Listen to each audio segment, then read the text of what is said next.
প্রতীয়মান হচ্ছে এবং আমাদের মাননীয় প্রধানমন্ত্রী তিনি এতটাই ছোট ছোট এই বিষয়গুলো বা এই ধরনের ক্রীড়াবিদদের যে কে কোথায় কি অবস্থায় আছে, কে অসুস্থ বা কে প্রতিভাবান খেলোয়াড় রয়েছে, বিষয়গুলো তিনি ছোট ছোট আকারে যখন বিভিন্ন আপনাদের মাধ্যমে, আপনাদের এই সামাজিক যোগাযোগ মাধ্যমে কিংবা আপনাদের ইলেকট্রনিক্স বা প্রিন্ট মিডিয়ার মাধ্যমে তিনি যখন এগুলো তার দৃষ্টিতে আসে, তিনি তাৎক্ষণিকভাবে ব্যবস্থা নেন।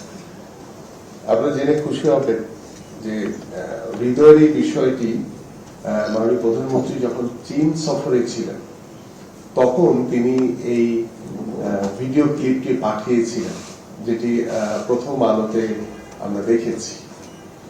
পাঠানোর সাথে সাথেই তাৎক্ষণিকভাবেই আমি কথা বলেছি এবং তাৎক্ষণিকভাবে আমরা ব্যবস্থা করছি যে আমাদের ক্রিকেট বোর্ডের পক্ষ থেকে ইতিমধ্যে একটি অনুদান দেওয়া হয়েছে এবং পাশাপাশি মাননীয় প্রধানমন্ত্রী যে নির্দেশনা যে হৃদয়ের জন্য সুস্থ না হওয়া পর্যন্ত সার্বিকভাবে আমরা যাতে তার পাশে থাকি, আমরা যাতে তাকে সার্বিকভাবে সহযোগিতা করি, সেই লক্ষ্য নিয়ে কিন্তু আজকের এই আর্থিক অনুদানের যে একটি আনুষ্ঠানিকতার মাধ্যমে তার কাছে একটি অনুদান প্রেরণ করা হবে এবং ইতিমধ্যে আমাদের সচিব মহোদয় কথা বলেছেন এবং উপস্থিত আমাদের এখানে অন্যান্য কর্মকর্তা বৃন্দ রয়েছেন, আমার সামনে রয়েছেন এবং আমার প্রিয় সাংবাদিক ভাইরা রয়েছেন।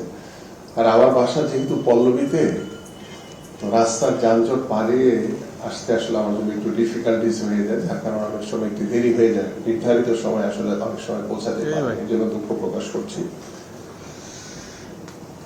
আজকে বিষয়টি আসলে অত্যন্ত মানবিক এবং একজন উদীয়মান ক্রিকেটার মেহেদী হাসান হৃদয় তার যে উঠে আসার যে তার যে চেষ্টা, তার যে ত্যাগ, সবকিছু সম্পর্কে আমরা হৃদয়ের বাবার কাছ থেকে শুনেছি এবং আপনারা জানেন যে কয়েকদিন আগে, 2-3 দিন আগে আমরা ক্রিকেট বোর্ডের পক্ষ থেকে একটি অনুদান দেওয়া হয়েছে। ক্রিকেট বোর্ড ইতিমধ্যে আমাদের হৃদয়ের চিকিৎসার জন্য একটা হসপিটাল কিংবা অন্যান্য যে সুযোগ সুবিধাগুলো দেওয়া দরকার সেটার বিষয়ে তারা তদারকি করছে। আমি আমার যুব ক্রীড়া মন্ত্রণালয়ের পক্ষ থেকে সার্বিকভাবে খোঁজ খবর রাখছি এবং আমরা চেষ্টা করছি এবং দোয়া করছি আল্লাহ যাতে হৃদয়কে সুস্থতা দান করে। এখন একজন বাবা হিসেবে তার সন্তানের জন্য যে চাওয়া, যে প্রত্যাশা, তিনি তার জায়গা থেকে সর্বোচ্চটুকু করার চেষ্টা করছেন। আমরা তার একজন সহযোগী হিসেবে আমরা তাকে সহযোগিতা করার জন্য অত্যন্ত আন্তরিকভাবে আমরা আমাদের কার্যক্রম ইনশাল্লাহ চলমান থাকবে। আমি আসলে এই বিষয়টি নিয়ে আসলে বক্তব্য দেওয়ার কিছুই নেই, আমি শুধু ধন্যবাদ জানাবো আমাদের মাননীয় প্রধানমন্ত্রীকে যে তিনি এত শত কর্মব্যস্ততার মধ্যেও তিনি এই ধরনের ছোট ছোট যে ভিডিও ক্লিপ কিংবা যে ইলেকট্রনিক্স কিংবা প্রিন্ট মিডিয়া যেগুলো উপস্থাপিত হয় আপনাদের মাধ্যমে, আপনারা যারা সাংবাদিকতা করেন, সেই বিষয়গুলো তিনি অত্যন্ত সিরিয়াসলি নজরে এনে আমাদের দেখা যায় যে হয়তো আমার যুব ক্রীড়া মন্ত্রণালয়ের সংশ্লিষ্ট যেগুলো আছে সেগুলো তিনি আমার কাছে পাঠান বা অন্যান্য মন্ত্রণালয় যেগুলো আছে সেগুলো তাদের কাছে পাঠান। এভাবে কিন্তু আমরা চেষ্টা করছি একটি মানবিক বাংলাদেশ গড়ার জন্য। আমরা ছোট ছোট বিষয়গুলোকেও সর্বোচ্চ গুরুত্ব দিয়ে চেষ্টা করছি এই অসহায় মানুষগুলো বা এই মেহেদী হাসান হৃদয়ের মতো যে উদীয়মান ক্রিকেটার তার পাশে দাঁড়ানোর জন্য। তো আমি এই জন্য আমি আমাদের মাননীয় প্রধানমন্ত্রীকে আন্তরিকভাবে ধন্যবাদ এবং কৃতজ্ঞতা জানাই যে তিনি এত শত ব্যস্ততার ভিতরেও তিনি এই বিষয়গুলোর দিকে খেয়াল রাখছেন। প্রতিনিয়ত তিনি আমাদেরকে নির্দেশনা দিচ্ছেন, প্রতিনিয়ত তিনি আমাদেরকে এই বিষয়গুলো নিয়ে কনসার্ন থাকার জন্য বলছেন। আপনাদের মনে আছে, যেহেতু কথা প্রসঙ্গে কথাটি বলছি, সোহানের কথা আপনাদের মনে আছে, চাঁদপুরে যে বক্তব্যের যে একটি প্রতিভাবান খুদে ফুটবলার, আমি নিজেই কিন্তু তার পাশে গিয়েছিলাম। তো আমি যখন তার পাশে গিয়েছিলাম ওই ভিডিও ক্লিপটিও কিন্তু আমাকে মাননীয় প্রধানমন্ত্রী পাঠিয়েছিলেন।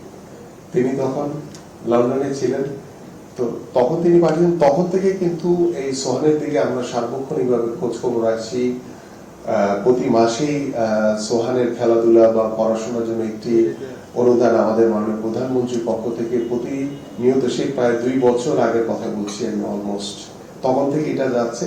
তো হঠাৎ করে তিনি এই হৃদয়ের যে ক্লিপটি পাঠিয়েছেন তার সাথে সেই সোহানের আরেকটি ক্লিপ পাঠিয়েছিলেন। তো সোহান তো এখন একটু বড় হয়েছে, তার কন্ট্রোলিং, বল খেলা, সবকিছু আরো অনেক বেশি মানে ইমপ্রুভ করেছে তার।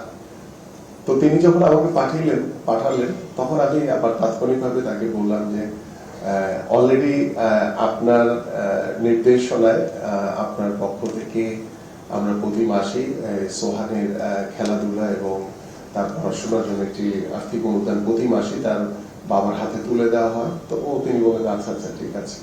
এই যে বিষয়গুলো উনি এতটাই কনসার্ন, আলহামদুলিল্লাহ। এবং আপনারা জানেন যে তিনি ইতিমধ্যে বাংলাদেশের একটি গণতান্ত্রিক সরকার প্রতিষ্ঠার মাধ্যমে বাংলাদেশের জনগণের একজন প্রতিনিধি হয়ে উঠেছেন।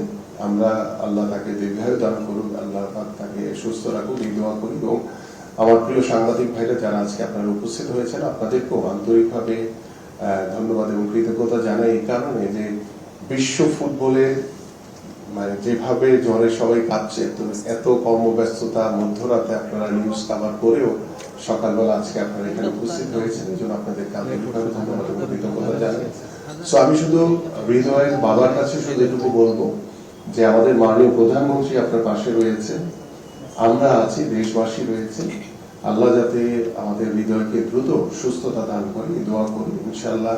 এবং চিকিৎসার জন্য সার্বিকভাবে আপনার যা যা সহযোগিতা দরকার, ক্রিকেট বোর্ডের দায়িত্ব পালন করছে, আমরা আমাদের দায়িত্ব পালন করবো। আমরা সবাই মিলে আশা করি যে ইনশাআল্লাহ মেহেদী হাসান হৃদয় যাতে দ্রুত সুস্থ হয়ে আমাদের মাঝে আবার ফিরে আসে।